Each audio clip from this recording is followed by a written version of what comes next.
No te va a gustar esto que te voy a decir, ya lo sé, pero lo tengo que decir. Nadie te va a premiar porque te esfuerces para alcanzar esa meta, ese objetivo. Mientras más esfuerzo pongas, más grande el premio. No funciona así, aunque a veces inconscientemente hayamos creído un poco de eso en esta cultura que hemos crecido, justamente cultura del esfuerzo. Y muchas veces justamente ese esfuerzo el que nos aleja de esa meta, de esa realidad que queremos alcanzar. Y yo sé que vos me podrás decir, mira, Cris, yo he conseguido muchas metas en la vida gracias al esfuerzo, porque obviamente, cultura del esfuerzo, hay que agradecerle el esfuerzo, es algo que se reconoce, que se remarca, que se valora. Sin embargo, es cierto, puede ser, hemos alcanzado algunas metas gracias al esfuerzo o a pesar del esfuerzo, diría yo. Pero también te preguntaría, esas metas que probablemente alcanzaste a través de cierto esfuerzo, ¿pudiste disfrutarlas cuando llegaste a esa meta o cuando pudiste finalmente experimentar esa realidad que querías experimentar? ¿Tenías el tiempo suficiente para eso? ¿Tenías el cuerpo suficiente para eso o estabas agotada, agotado? ¿Tenías disponibilidad emocional? ¿Podías realmente disfrutarlo o estabas enojada, enojado, apática, triste, frustrada? Tal vez decepcionado, decepcionada, porque al final sí, la alcancé, pero no se sintió como imaginé que se iba a sentir. E incluso, ¿tenías salud para poder disfrutarla? Porque es cierto, muchas veces llegamos a cierta meta, a cierta realidad, pero realmente no podemos sostenerla, no podemos disfrutarla, no podemos, realmente se vive de una forma de lucha, de malestar. Porque justamente el esfuerzo es un indicador de carencia, es un indicador de que te estás moviendo desde la escasez, moviendo desde el miedo.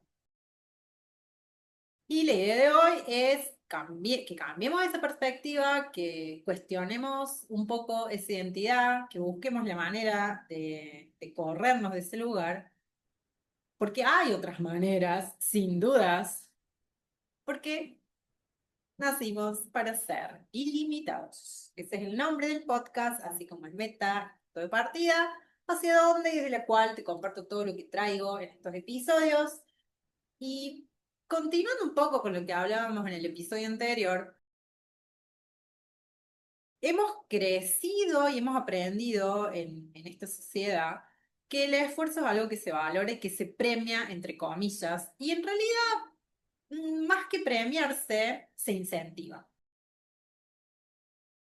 Muchas veces porque no nos damos cuenta que en realidad al estar forzando algo, o es decir, esforzándonos, lo que estamos haciendo es agotar recursos, pero no necesariamente estamos logrando manifestar esa realidad que queremos porque estamos, bueno, generando una realidad un poco diferente. ¿A qué me refiero con una realidad diferente? Bueno, el hecho de estar sosteniendo, alimentando y repitiendo un mecanismo de esfuerzo y de lucha, porque es una palabra muy asociada, termina transformándonos justamente en una persona que lucha, una persona que se esfuerza. Es decir, construimos una identidad de lucha.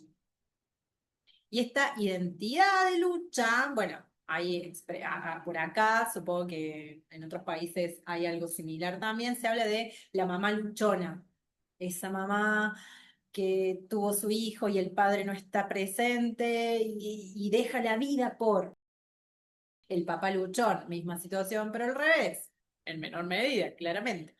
La emprendedora o el emprendedor luchón deja todo porque su emprendimiento funcione y así.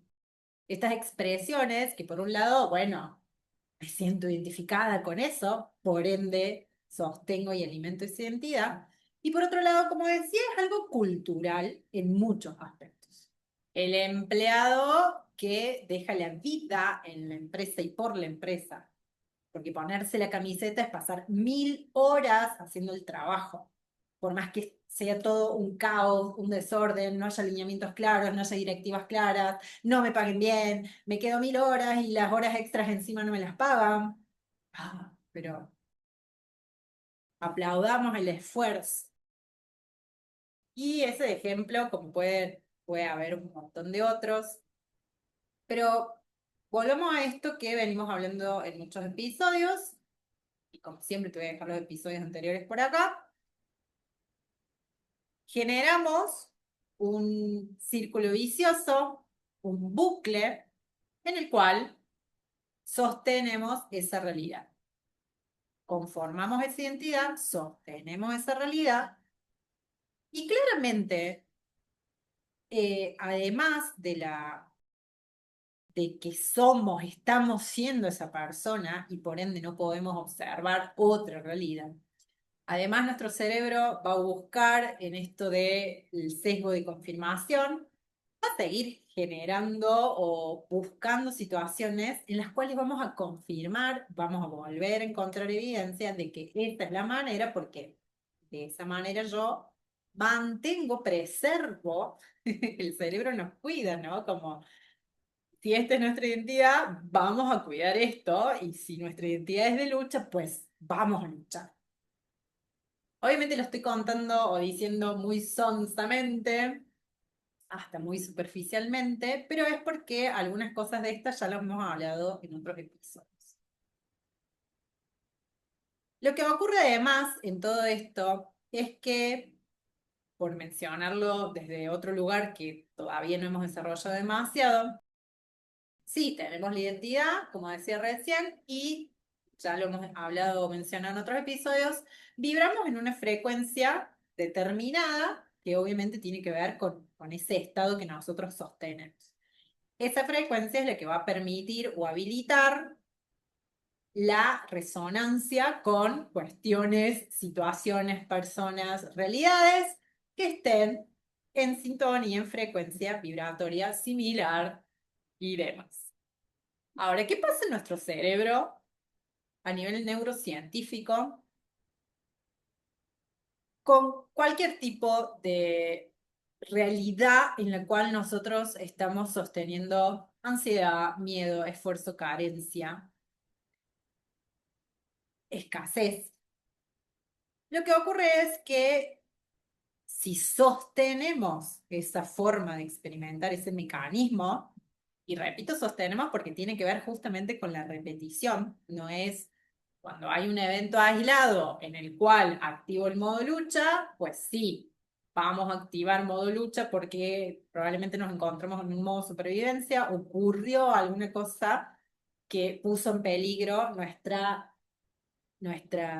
vida. Pero si yo estoy en modo lucha como identidad, lo que estoy haciendo es llevando mi modo supervivencia a un estado más permanente, no a algo aislado por una situación que me pudo haber puesto en peligro, que pudo haber sido riesgoso, sino que lo elijo inconscientemente, por supuesto, como un modo de vida. A nivel cerebral, hay distintas ondas cerebrales, probablemente las has escuchado: las ondas alfa, las ondas beta, las ondas gamma, las ondas zeta. Cuando nosotros estamos en vigilia, es decir, despiertos, la mayoría del tiempo estamos utilizando las ondas beta, o estamos funcionando o están funcionando las ondas beta del cerebro. Las ondas beta tienen 3 niveles, y dentro de esos 3 niveles tenés el más de ondas más bajas, que es simplemente cuando estás en la vida como sin prestar tanta atención, simplemente estás despierto o despierto. Luego tenemos como el nivel intermedio de las ondas beta, que puede ser tranquilamente cuando estás aprendiendo algo, que estás como prestando especial atención, estás concentrado en alguna cosa. Y las ondas más altas dentro de las ondas beta son las ondas que operan o se activan cuando estamos en modo supervivencia. Vuelvo a decir, cuando eso es algo aislado, esa es la forma en la que operamos. Esas son las ondas que van a empezar a operar en una situación así. Uno de los mayores problemas, por decirlo así, no es una palabra que me encanta usar, pero acá se entiende, que tenemos y que se repite en nuestra sociedad actual y en esto de la cultura del esfuerzo en particular, que es lo que estoy compartiendo hoy, es que los adultos de esta sociedad estamos operando mayormente en las ondas beta de ese nivel alto. Y hablo en primera persona porque aunque yo vengo enfocada en mejorar un montón de estas cosas, la realidad es que yo he crecido en esta misma sociedad, en esta misma cultura. Y por ende he aprendido lo mismo que la mayoría de los que están probablemente viendo acá. Si nosotros operamos de manera casi constante en modo supervivencia, ocurren muchas cosas a nivel de nuestro cerebro, a nivel bioquímico. Independientemente de que el cortisol elevado, que el estrés, que la adrenalina, dependiendo de la situación, pero sin ir a tanto detalle y quedándonos tal vez en algo más simple y básico, nuestra bioquímica empieza a generar justamente neuropéptidos y demás relacionados con eso. Cuando ya no es aislado, empieza a haber un desorden. Y cuando empieza a haber un desorden, hay partes del cerebro que o bien se inhiben, es decir, dejan de funcionar, o bien se dejan de conectar entre sí, dejan de poder tener una comunicación fluida entre distintas partes del cerebro. Y ahí lo que puede ocurrir, y decime si esto te suena, es, por ejemplo, la niebla mental. Como puede ser que de repente algo que estaba pensando recién ya no me acuerdo, cosas que antes o que en otros momentos me resultaban súper rápidas, súper fácil, un análisis, no sé, una suma sin calculadora, y ahora tengo que hacer con los dedos o ir sí o sí buscar una calculadora. O sea, esto de la niebla mental de estoy buscando ahí la información o quiero hacer este análisis o esta cosa y no hay respuesta de no hay respuesta de mi cerebro. En realidad sé que está por ahí, pero no logra comunicarse una parte del cerebro con la otra. Esto se empieza a interrumpir, se empieza a desordenar. Lógicamente, ese desequilibrio, a la larga, mientras más se sostenga en el tiempo, más prepara el terreno, por decirlo de alguna manera, para la enfermedad. Porque la palabra que acabo de usar es clave, desequilibrio. Nosotros sabemos que esto de la salud tiene que ver justamente con un equilibrio biopsicoemocional o como lo llamen hoy en día a nivel de la OMS. El tema es que si nosotros estamos sosteniendo desde el esfuerzo, desde el estrés, desde la ansiedad, desde querer controlar las situaciones, todos estos mecanismos que terminamos sosteniendo sin darnos cuenta y que generan un aumento de ciertos químicos como por ejemplo el cortisol, pero además que nos llevamos a vivir en modo supervivencia, en modo alerta, en modo competencia, en modo tengo que salir corriendo, en modo tengo que llegar a algún lado, en modo se me acaba el tiempo porque esta meta es específica y estoy llevándome desde el esfuerzo a estos límites.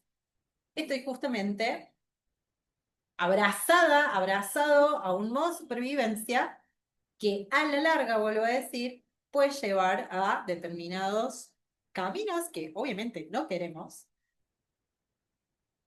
pero además que vamos teniendo mucho antes indicios de esto. Todo lo que hagamos con esfuerzo está disparado o impulsado por el miedo, por algún tipo de miedo. miedo de no llegar, miedo de no poder, miedo de que se acabe. Todos esos miedos, sin dudas, tienen que ver con los recursos, con que percibimos y damos por sentado que X, cual sea esa meta, eso que queremos alcanzar, esa realidad que queremos experimentar, estoy muy trabada en este momento, eso lo percibimos como un recurso limitado. Si yo percibo algo como limitado, entonces estoy sosteniendo la idea de carencia, la idea de escasez, muy alejado a la idea de abundancia y de que todo está disponible. Que todo esté disponible no significa que estemos listas o listos para poder verlo, porque si todavía estamos sosteniendo una realidad, una identidad de lucha y de escasez y de esfuerzo, pues lógicamente, ¿cómo me vas a venir a decir que en realidad tengo todo disponible ahí para mí? No, no hay nada disponible ahí para mí. La única manera de yo alcanzar eso es, y acá vienen un montón de estas expresiones, que al menos acá en Argentina, pero sí, muchas deben ser muy repetidas en distintos países. Hay que quemarse las pestañas, hay que romperse el lomo trabajando, hay que dejar la vida. Si yo dejo la vida, escuchen esa expresión, dejar la vida. O sea, entregar mi salud, básicamente, para alcanzar una meta. ¿Pero de qué estamos hablando? ¿Para qué? ¿Para qué alcanzaría algo si ni siquiera voy a tener cuerpo para disfrutarlo? Esa idea, esa identidad, esa creencia que yo sostengo, lógicamente considera esa única realidad posible. Pero si yo empiezo a identificar realidades diferentes, a reconocer realidades diferentes, a traerme evidencia de realidades diferentes, probablemente pueda salir de ese lugar. Así que vamos a pensar o revisar puntos simples de cómo podemos, bueno, identificar y o cuestionar y o movernos de ese lugar. Si algo de todo esto te está haciendo ahí como un ruidito, como te está picando un bichito, como decimos, te invito a que te suscribas, a que pongas like, a que puntúes, o bueno, depende de en qué aplicación estés. Y ahora sí, vamos a ir a algunos pasos que podemos tener en cuenta. Como te decía recién, para habilitar esa realidad diferente a esta que estamos sosteniendo inconscientemente porque hemos crecido en esta cultura del EFES. Obviamente tengo acá mi ayuda de memoria, como suele ocurrir. La primera es, obviamente, siempre lo digo, tomar conciencia, prestar atención, identificar. Si ya este episodio te viene haciendo algún sentido, probablemente ya estás pudiendo tomar conciencia de eso. Tomar conciencia es simplemente darte cuenta. Acá no tiene que ver con analizar y, y buscar las razones. No, no vamos a sobreanalizar para nada, simplemente decir, ok, probablemente esté en ese punto porque realmente me estoy esforzando para todo o para algunas cosas en particular. También podrías pensarlo como en una meta en particular. Bueno, por ejemplo, la verdad que estoy queriendo acceder a este ascenso en el trabajo y estoy dando la vida en esto, estoy volviéndome loca, estoy esforzándome un montón y no veo demasiados resultados. Simplemente ahí el termostato, a ver cuánto de esfuerzo estoy poniendo, cuánto ese esfuerzo me está afectando o está influyendo en mí, como en mi emocionalidad, en mi energía, en mi humor, en mi salud. Conozco muchos casos de justamente mucho esfuerzo, mucha entrega, llegar a esa meta. Y en el momento en que logras relajar, decir, por fin, el cuerpo, la salud y todo esto de lo que hablamos antes, se disparan un montón de síntomas y situaciones de burnout o de agotamiento, no sé ¿cómo es el nombre del burnout en español? Que no se da únicamente a nivel laboral, ¿eh? O sea, se ha hablado de burnout en contextos laborales, pero ocurre a muchos niveles. Lo he visto en personas cercanas, en cuestiones muy alejadas a lo laboral y también en consultantes. El siguiente paso, después de tomar conciencia, sí, la verdad que estoy actuando desde el esfuerzo, es estar más atenta o atento a esos momentos en los que te estás moviendo desde el esfuerzo y que de repente, por ejemplo, estás estudiando y ya tu cuerpo te ha avisado que es necesario un descanso o que necesitas ir al baño y no estás yendo al baño o que querés comer algo o tomar algo y no te levantás porque hasta que no termine este capítulo, bueno, cualquier disparador que puedas tener en cuenta y que digas, no estoy priorizando mi cuerpo, estoy priorizando el hacer. La supuesta idea de productividad, y digo supuesta idea de productividad porque obviamente si yo no estoy con el descanso suficiente, con la alimentación y la nutrición suficiente, por ejemplo, para estudiar, lógicamente no va a ser productivo estar sentada ahí una hora más. Va a ser mucho más productivo el descanso, la alimentación, la nutrición, ir al baño, lo que sea. Si sabes que en tales situaciones te esfuerzas, bueno, algún indicador que puedas tener en cuenta para que en el momento puedas cortar esas sinapsis, puedas cortar esa vía neuronal, como hablamos siempre. Si yo me encuentro que estoy leyendo y digo, no, no, no, no, hasta que no termine el capítulo no voy a ir al baño, hasta que no termine el capítulo no voy a hacer, no sé, estoy dando un ejemplo, perfecto. Cuando yo me escuche hasta que no termine este capítulo, cortar esa sinapsis. Lo mejor que podés hacer. Porque esa es una manera muy pequeña, muy sutil de empezar a cortar con esa identidad del esfuerzo para empezar a generar una vía neuronal nueva, para empezar a darte lo que necesitas más que entregar todo de vos para algo que probablemente nunca puedas alcanzar, si seguís en ese camino, por supuesto. Y priorizar lo que es realmente importante, que es en este caso la salud, el alivio, el alimento, etc. ¿Qué te decía antes? Evidencias. Búscate una evidencia, por ejemplo, de que realmente una vez que fui al baño, una vez que comí algo nutritivo, que tomé algo calentito, no sé, me acuerdo cuando estudiaba en la facultad, como eso calentito en invierno cuando estudiaba para seguir estudiando, para poder seguir leyendo, para poder concentrarme en algo que quería leer, por ejemplo. Bueno, algo fresco en este caso, que estamos en pleno verano acá y que hace mucho calor. Y darte esa evidencia de que realmente una vez que me tomé ese tiempo, esos minutos, ese descanso, o que salí a caminar, salí a disfrutar de la naturaleza, volví con mucha más energía y pude concentrarme mejor.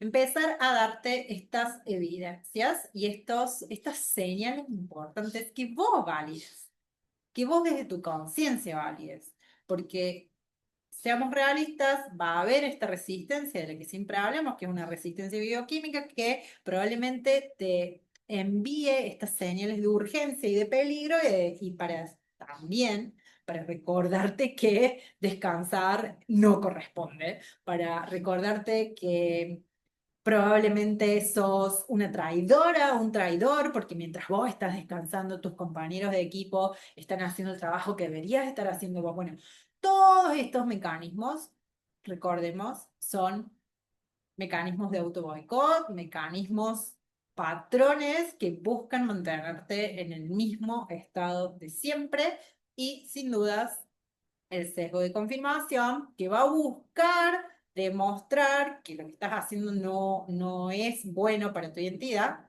Ahí es importante que vos seas quien decida que sí, que quiero una identidad nueva. Es verdad, no es bueno para esa identidad del esfuerzo. ¿Por qué? Porque ya no quiero identificarme con el esfuerzo. Entonces voy a buscar mejores maneras.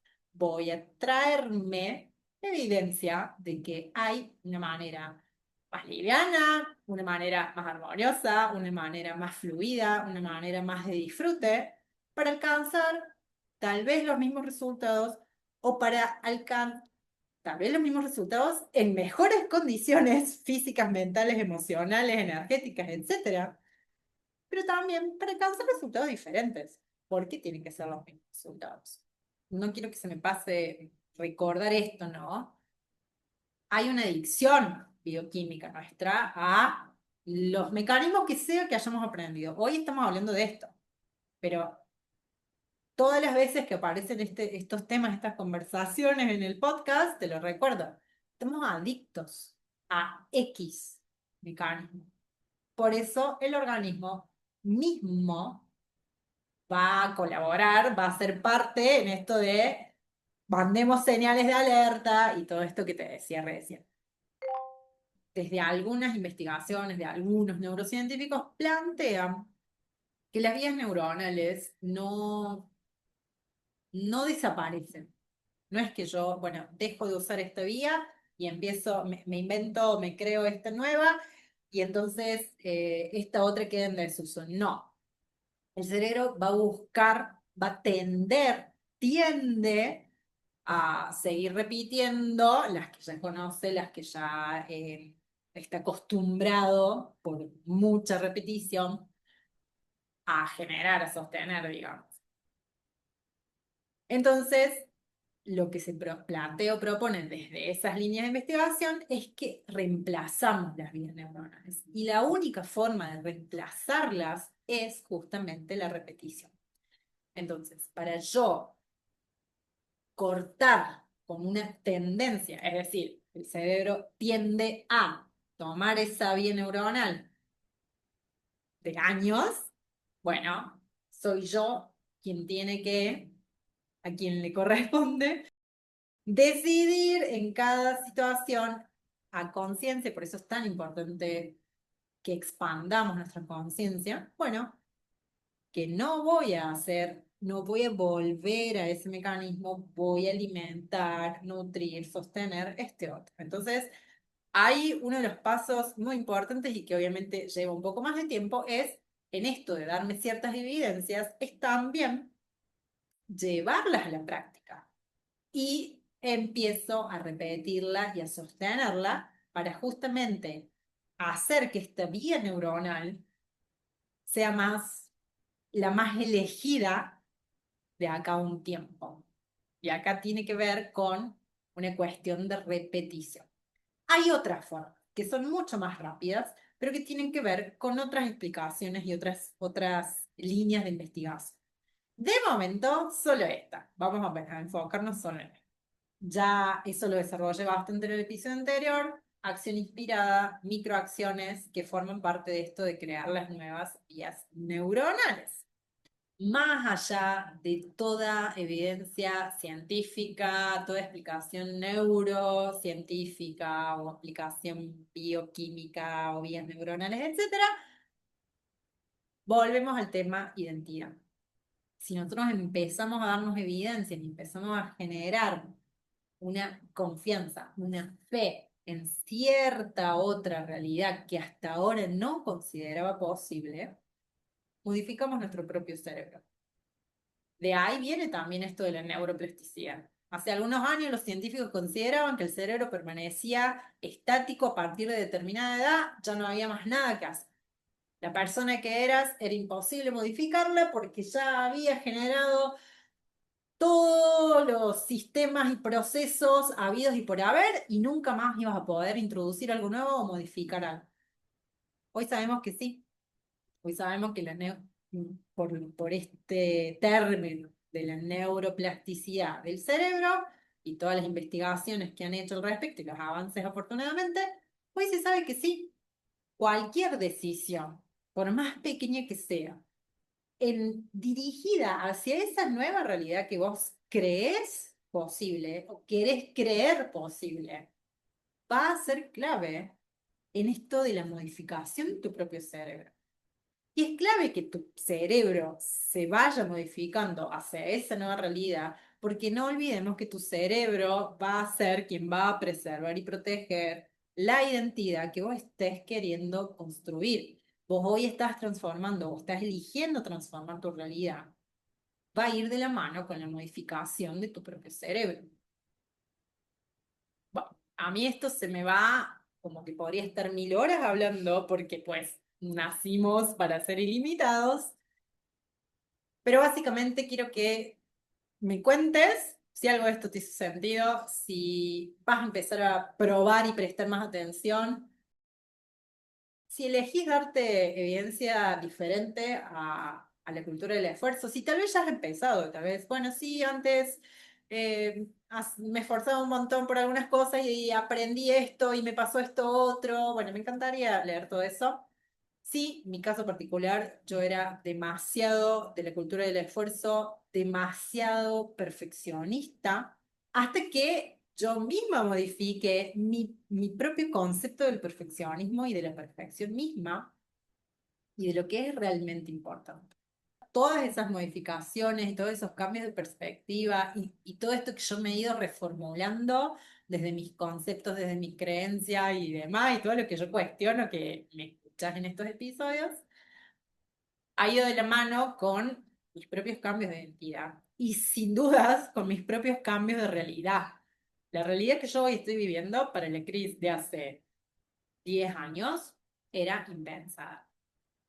No vamos a entrar ahí hoy, pero bueno, tal vez algún día cuente un poco más. Y voy a decir algo que también lo dije en el episodio anterior. Yo no estoy hablando de que no sea necesario esmerarnos por alguna meta o por algo alguna transformación, algún aprendizaje, algún proceso que estemos atravesando. Para mí esmerarnos es importante, es necesario, hasta lo relaciono con la autoestima, con la autovaloración, pero no es lo mismo y lo separo muchísimo de lo que es el esfuerzo. Entonces, no se trata de no esmerarte o de no hacer para conseguir una meta, se trata de cambiar el enfoque y la identidad desde la cual te estás moviendo, porque si te estás moviendo desde el esfuerzo, estás dando por hecho que hay carencia, que hay escasez y por ende te estás moviendo desde el miedo y estás generando y alimentando esa identidad de lucha y demás. Gracias por llegar hasta acá. Aprovecho para invitarte nuevamente al grupo Transitando tu 2026. Es un grupo de Telegram que no tenés que pagar nada, simplemente ingresás desde acá, desde la descripción. Todas las semanas recibís una reflexión muy breve, pero muy potente simplemente para que puedas destinar unos pocos segundos, unos pocos minutos a la semana a elevar tu conciencia, a expandir tu conciencia, además de este espacio del podcast que también está disponible 100% para eso. Y bueno, antes de irme, te vuelvo a recordar, como siempre, que nacimos para ser ilimitados.